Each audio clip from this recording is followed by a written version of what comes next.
Good morning, everyone.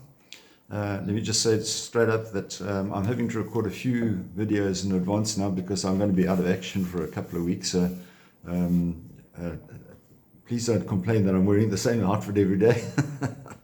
I'm having to record quite a few of these in advance, but hopefully they will continue to be meaningful to you.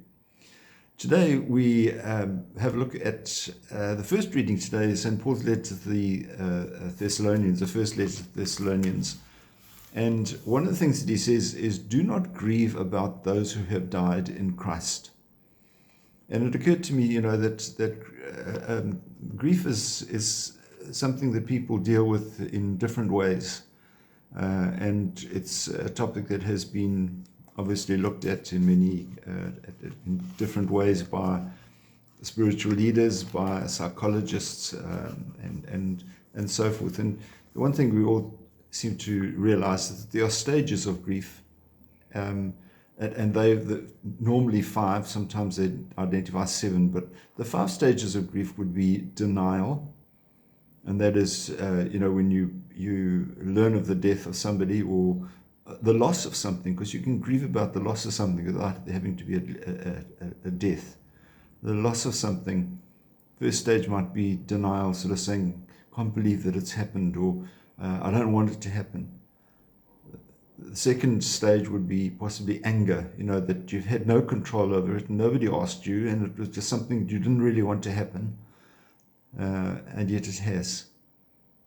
Then the third stage would be bargaining, where we attempt to try to rationalize, we try to sort of say, okay, let's try and find a way of fixing this, just try and find a way of changing it, sort of, God, can't you bring them back, or that kind of thing.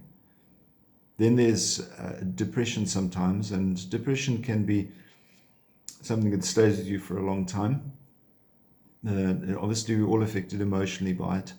And then the 5th stage, the final stage, is normally acceptance. Now, grief, especially in the loss of a family member, someone close to us, can take different periods of time. It can sometimes last for a couple of years, and hopefully no longer than that. But the important thing to understand is that grief is a way of us demonstrating that we really found that person to be important to us, and that we do miss them. And grief is good, but it's important that we keep people around us when we are grieving, so that we can do it not just on our own, but with the help of others, and especially with the help of Jesus Christ.